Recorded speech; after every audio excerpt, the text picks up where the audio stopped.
가정에 있지만 옆에 있는 우리 가족들을 한번 격려하고 축복하는 시간을 가졌으면 좋겠습니다.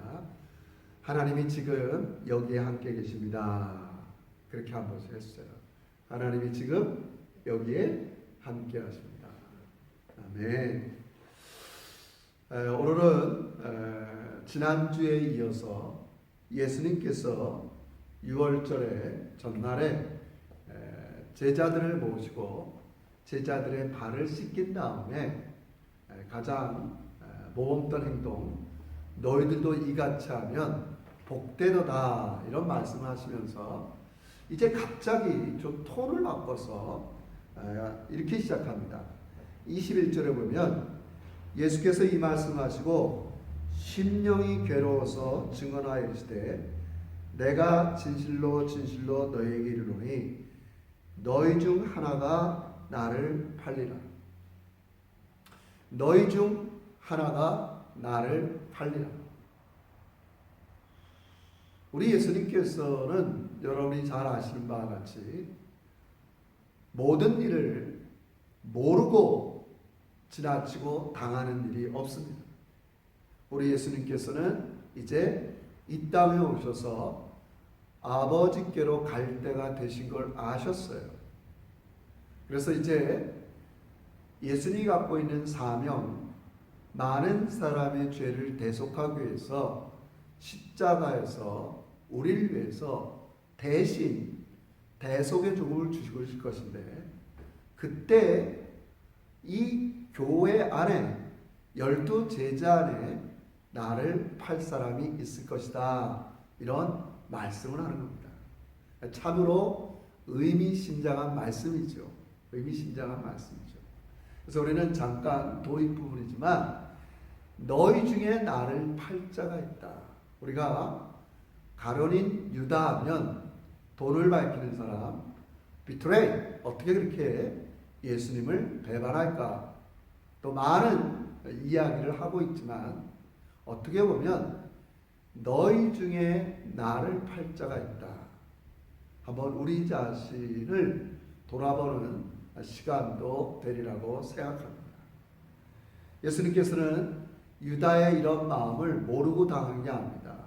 다 아시고 당합니다. 그래서 오늘 본문의 시작에는 심령이 괴롭다는 말씀을 해요. 심령이 괴롭다는 말씀. 우리 예수님께서 이 땅에 오셔서 괴로운 순간들이 있어요. 괴로운 순간들이 있어요. 예를 들자면 가장 자기와 절친이었던 나사로가 죽었다는 소식을 듣고 예수님은 마음에 굉장히 괴로웠어요. 너무 슬펐어요. 그거 왜 그래요? 늘 예수님은 생명, 밝음, 은혜, 선, 이게 하나님이 주신 선물인데 이 세상에 악과 죄가 주는 이러한 여러 가지 결과를 볼 때마다 너무 마음이 아팠습니다. 그래서 죄와 악이 있는 곳을 볼 때마다 마음이 괴로웠어요. 특별히 당신과 3년 동안 먹고 마시고 능력도 행하고 함께 지냈던 요 12명의 서클 안에 나를 팔 자가 있다는 걸 주님은 모르고 당하는 게 아니에요. 다 아세요. 그러니까 이 말은 뭐 유다를 원망하거나 제가 왜 이래, 그런 말은 아니에요.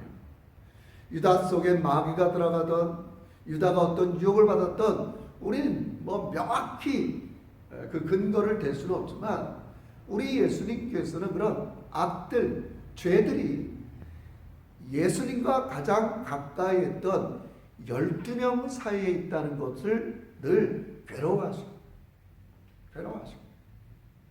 그래서 우리 예수님께서는 오늘도 이 세상의 재난 가운데 있는 여러분과 저를 보시면서 굉장히 마음이 아파하신 거예요.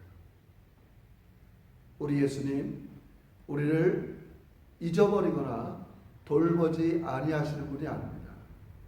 예수님은 죄, 악, 재난, 죽음, 질병, 이런 것에 거하고 있는 모습을 볼 때마다 심령이 괴로웠어요. 가장 자기가 믿고 길러내고 싶었던 12명 안에 너희 중에 나를 팔 사람이 있다는 이걸 다 아시면서 너무 괴로웠어요. 다시 말씀드리지만 그 개인을 봐서도 괴로운 거지만 하나님께서는 이 땅에 죄와 악과 사단이 모든 인간을 괴롭히는 이런 모습을 볼 때마다 우리 주님은 마음을 아파했다. 그러므로 먼저 우리 사랑하는 제자교회 가족 여러분, 여러분이 지금 당하는 재난과 고난에 우리 주님이 함께 힘들어하고 괴로워하고 여러분을 잊지 않고 위로하시는 것을 믿으시길 주의 이름으로 축원합니다. 이제 제자들이 웅성웅성 거리기 시작했습니다. 너희 중에 하나가 나를 팔리라고 했어요. 서로 의심할 수 있겠죠. 과연 누굴까? 정확히 지금은 가려내지 못해도 제자들의 분위기가 뭔가 아주 이상하게 돌아가고 있었습니다. 그때 여기에 등장하는 세 제자를 우리는 조금 눈여겨볼 필요가 있습니다. 그 첫 번째 제자 중에 하나가 23절에 보면 이렇게 나와 있습니다. 여러분도 함께 읽었으면 고맙겠습니다. 13장 23절에 보면 예수의 제자 중 하나 곧 그가 사랑하시는 자가 예수의 품에 의지하여 누웠다.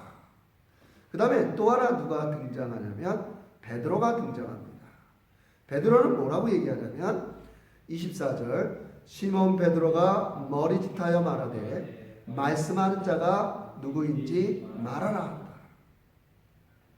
그때 예수님께서 26절에 이 장면을 이렇게 얘기합니다.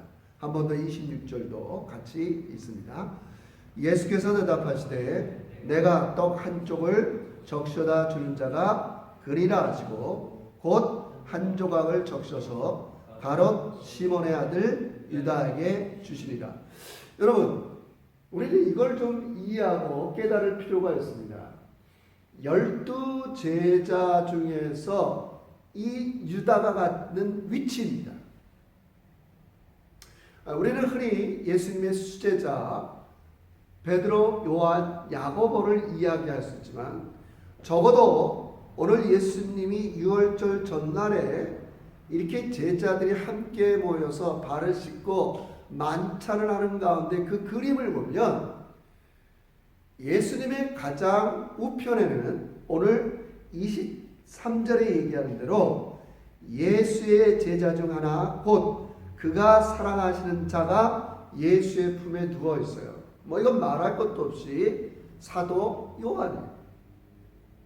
그리고 과연 예수가 팔자가 누군가를 물어보는 베드로는 그 건너편에 있어요. 예수님 옆에 있지 않아요. 건너편에 있어요. 그리고 예수님의 좌편에 누가 있냐면 가롯 유다가 있어요. 여러분, 이 잠깐의 장면이지만 적어도 예수님께서는 이 우편에는 여러분이 아는 대로 사랑의 사도 요한, 좌편에는 가롯 유다를 앉히시고 지금 만찬을 먹는. 여러분, 우리 또 식사를 해볼 때가 있지만 상석 하석을 따지는 건 아니지만 상자에 지금 예수님이 앉아 계십니다. 그리고 그 옆에 가장 예수님이 사랑했던 두 사람을 앉혀요. 그리고 그 건너편에 베드로가 진진 유다에게 요한에게 질문하는 장면이 나오는 겁니다. 여러분, 그 그림을 잘 생각해 보세요.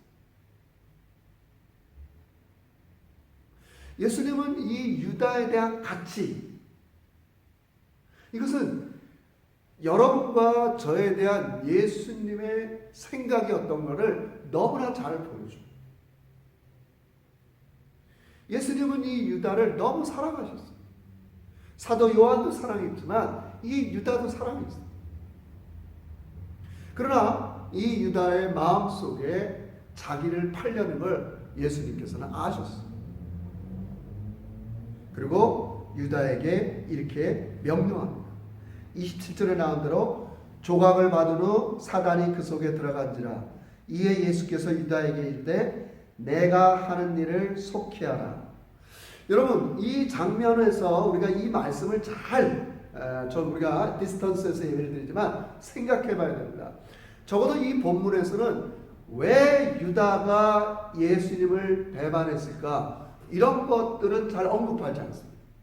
어떤 본문에서는 유다가 돈을 사랑하는 자라, 돈꾀를 맡은 자라, 돈에 대한 연관성이 여러 본문에 많이 나오지만 적어도 이 장면에서는 우리 예수님께서 유다가 비트레이, 배신한 이유를 이렇게는 얘기합니다. 오늘 본문에 보면 사단이 그 속에 들어간지라. 사단이 그 속에 들어간지라. 그리고 마지막 30절에 보면 유다가 그 조각을 받고 곧 나가니 밤이 된지라. 이런 거죠. 즉 가룟 유다는 예수님의 사랑을 받는 자였어요. 그러나 적어도 이 가룟 유다는 어떤 식인지 자기의 선택에 의해서 예수님의 사랑을 선택하지 못하고 사단의 유혹을 선택했다는 걸 오늘 이 본문은 보여주고 있습니다.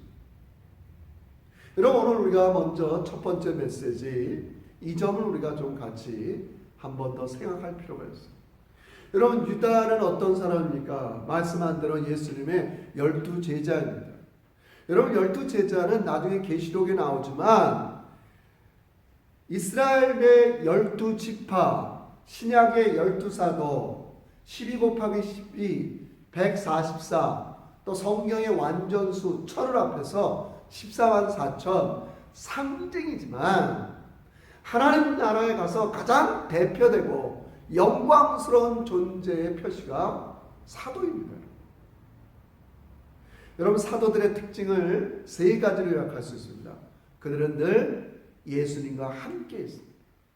예수님과 함께 있습니다. 여러분 어떤 사람이 하나님이시고 인간이시고 완전하시고 능력 많으시고 사랑 많으신 예수님과 3년 동안 동고동락한 사람이 어디 있겠어요? 이건 놀라운 특권입니다. 너무 놀라운 특권입니다. 마치 우리가 예배에 조인하고 하나님께 예배드리고 제자교회 공동체에 들어오고 우리가 서로 울고 또 웃고 이런 같이 조인해서 제자교회라는 서클에 들어오는 것처럼 예수님의 12 제자의 서클에 들어왔다는 건 그 안에 들어왔다는 건 너무 큰 특권입니다. 우리 예수님 그들에게 권능을 줘요. 기링 파워를 주셔서 그들이 나가서 예수님이 한 것처럼 귀신을 쫓아낼 때도 있었고 병든 자를 치료할 수도 있었고 적어도 유다는 3년 동안 권능을 경험한 사람이었어요.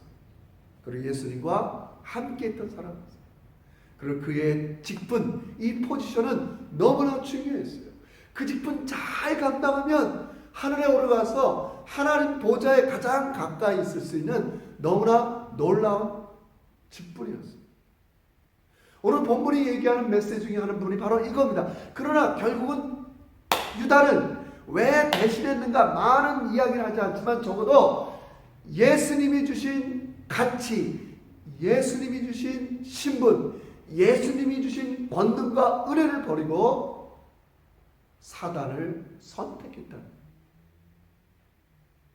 성경은 오늘 그것을 보여줍니다. 오늘 사랑하는 우리 제자교회 성도 여러분, 세상은 유혹이 많습니다. 그러나 여러분 믿으세요.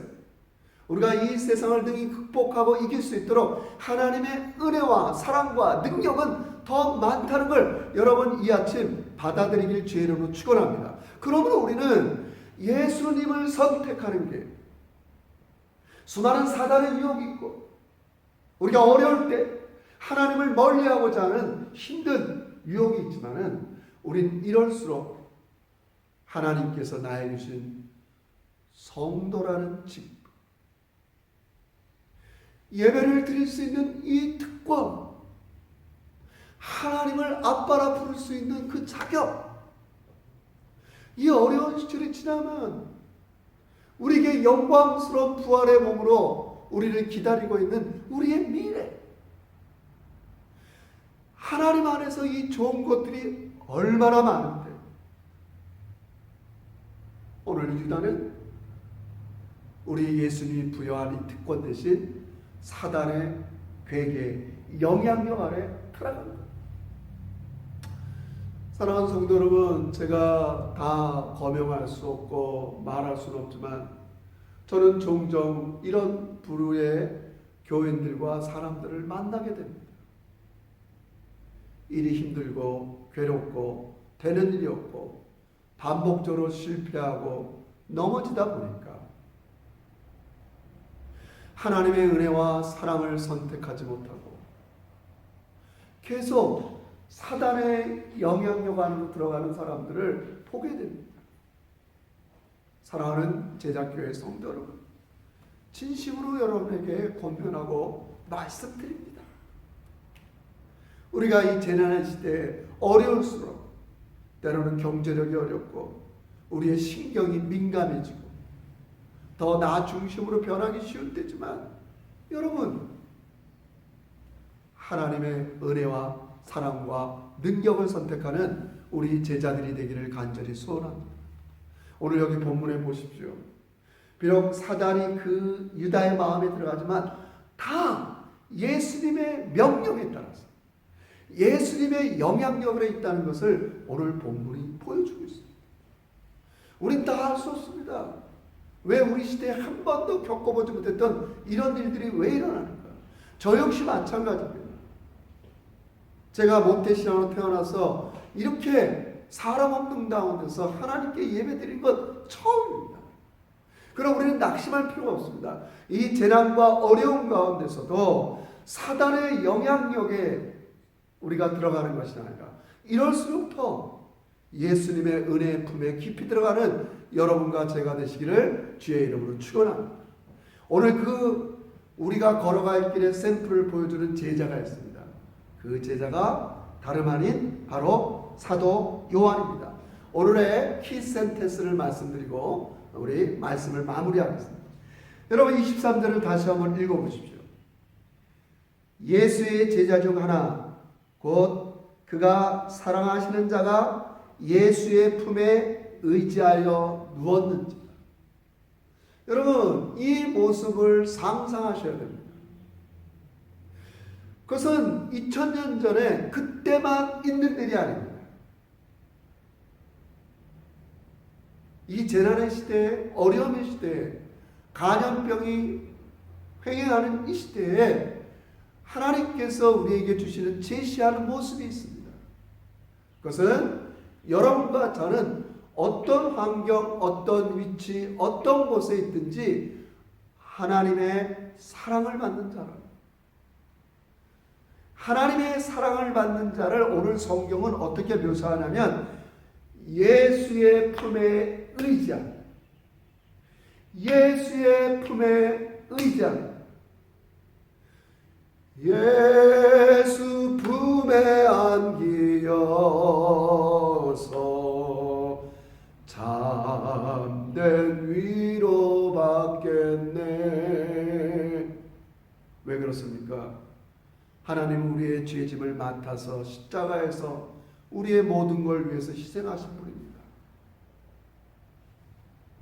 그리고 이 땅에 악과 죄악 때문에 하나님의 자녀들의 선한 것들이 훼손되고 하나님의 즐거움이 훼손될 때마다 오늘 21절의 말씀대로 예수님은 심령이 괴로운 분이십니다.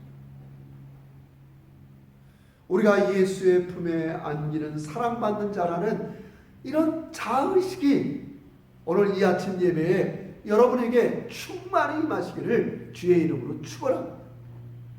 우리는 단지 감염병 안에 속해 있는 자들만은 아닙니다. 이 감염병 넘어 예수의 품 안에 있는 제자교회가 된 것들을 여러분 믿으시기를 주의 이름으로 축원합니다. 예수의 품에 안겨있는 우리 제자, 그게 바로 사랑받는 모습입니다. 그 모습은 다른 게 아닙니다. 그것은 예수님께서 여러분들을 품에 안으시고 어려운 시기에 내가 너를 사랑한다, 내가 너를 존중한다, 내가 너를 한 번도 잊지 않고 돌봐준다, 그 품에서 우리 주님은 말씀하기를 원합니다. 저는 이 말씀을 준비하면서 그 품을 생각했습니다. 찬송을 불렀습니다. 예수 예수 품에 안기어서 참된 위로 받겠네. 이 아침에 두 가지 메시지 드립니다. 힘들고 어려울 때 사단의 영향력으로 들어가지 마십시오. 예수의 품으로 들어가시기 바랍니다. 오늘 사도 요한이 선택한 것처럼 예수의 품에 안기어서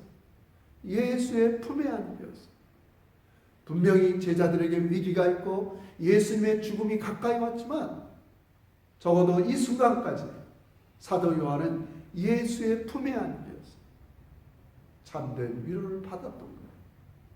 사랑하는 성도 여러분, 이게 우리의 가치예요. 세상은 우리의 가치를 평가할 때 직분, 위치, 가진 거 여러 가지로 우리를 평가할 수 있어요. 저도 어떨 때는 저를 과대평가하는 것도 나쁘지만 과소평가하면 자존심이 상할 때가 많아요. 우리 그때 어디로 들어갑니까? 예수의 품에 들어가야 됩니다. 예수의 품에 들어가야 됩니다. 그분은 우리를 존중해 주셔요. 예수의 품에서 예수님이 우리를 사랑한다는 가장 핵심이 우리를 존중해 주는 거예요. 그래서 여러분, 이 어려운 때에 가족끼리 더 존중하고 사는 놀라운 시간이 됐으면 좋겠어요. 평소에도 잘했지만 아내가 남편을 존중하고 남편이 아내를 존중하고 아이들을 존중해주고 아이들은 부모를 존중해주고 목사는 교우들을 존중해주고 교우들은 배나 더 서로 섬기고 존중해주면서 그게 하나님께서 우리에게 승리의 방법. 제가 이런 예를 하나 들고 말씀을 마무리하겠습니다. 제가 한국에서 있었을 때 종종 보던 프로그램 하나가 진품 명품이라는 프로그램이었어요. 아마 여기 제가 채널을 돌리다가 채널 1에서도 ABC인가요? 비슷한 걸 하더라고요. 자기 집에 있는 귀중품, 골통품을 갖고 오면 감정사가 그거를 이렇게 평가해 주는 거예요. 한국에서는 먼저 그 주인한테 이 물건의 감정가가 얼마인가 한번 먼저 써보라고요. 그리고 나중에 옆에 코미디언 게스트들도 막 쓰지요. 장난스럽게.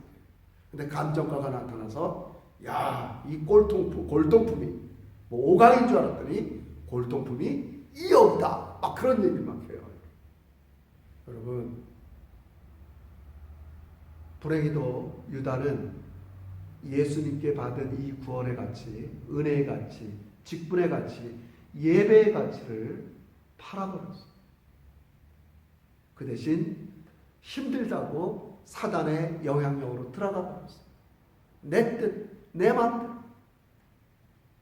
그러나 사도 요한은 어려울수록 나의 가치를 채우기 위해서, 나 같은 죄인을 위해서 십자가에 죽으시고 몸 찢으신 그분이 여러분과 저의 가치에 대한 답입니다.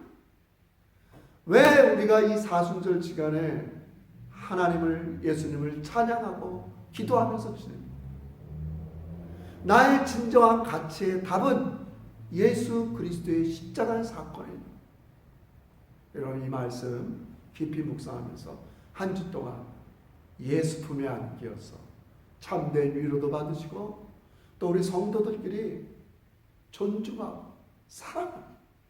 그래서 이 재난을 넉넉히 이겨내는, 이미 어떤 악과 죄악도 예수의 명령, 영향력 아래 있다는 걸 믿으면서 예수 품 안에서 승리하시는 여러분과 제가 되시기를 주의 이름으로 축원합니다.